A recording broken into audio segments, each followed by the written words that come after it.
Alex Pereira, man, gets it done again in the second round against Jiri Prochazka. And Jiri basically had nothing for Pereira in this fight. Pereira was outstriking him throughout the first round, and the leg kicks were there all night, just like I said they would be in my prediction. And Pereira was also touching him up in the boxing department.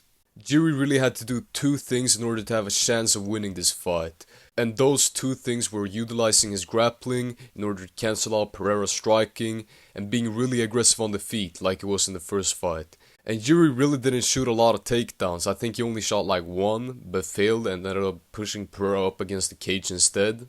But he was looking for takedowns because he would change levels a lot, but Pereira would often throw a body jab at the same time, which would stop Jiri from shooting in. But what really surprised me in this fight was that Jiri wasn't aggressive at all. The guy was literally standing at long range trying to outstrike Pereira from a distance, which was really dumb. As I said in my prediction, if you aren't overly aggressive against Pereira, you are gonna get completely outstruck. But if you are overly aggressive, you risk getting knocked out, but at least you have a better chance of catching Pereira with something. And I don't know why all these fighters are trying to stand up and strike with one of the best kickboxers of all time. Strickland, Jiri, Hill, all these guys tried to strike with him, even though they all could have used their grappling to win. I mean, take a page out of Ian Gary's book. The guy knew he was going up against a striker who was way better than him, so he started going for takedowns instead.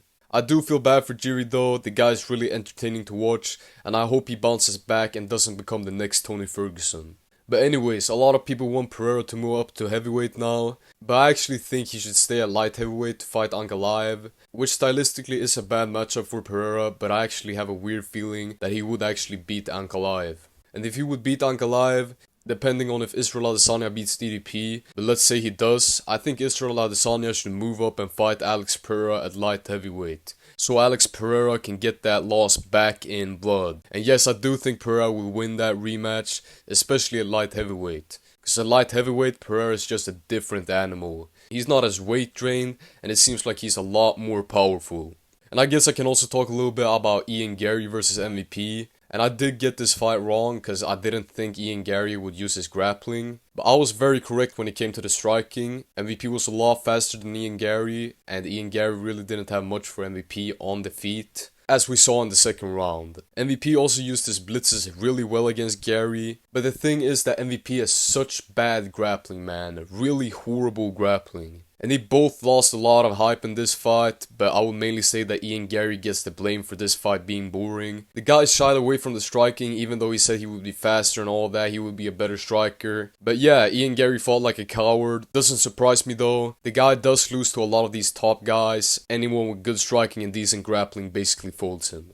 But yeah, except the main event, basically all other fights were pretty bad, and Alex Pereira did save the card again. But yeah, that's it for today. Thanks for watching. Leave a like, subscribe, comment, and share this video to someone who thought Jiri would win. And I will be seeing y'all in the next one. Goodbye.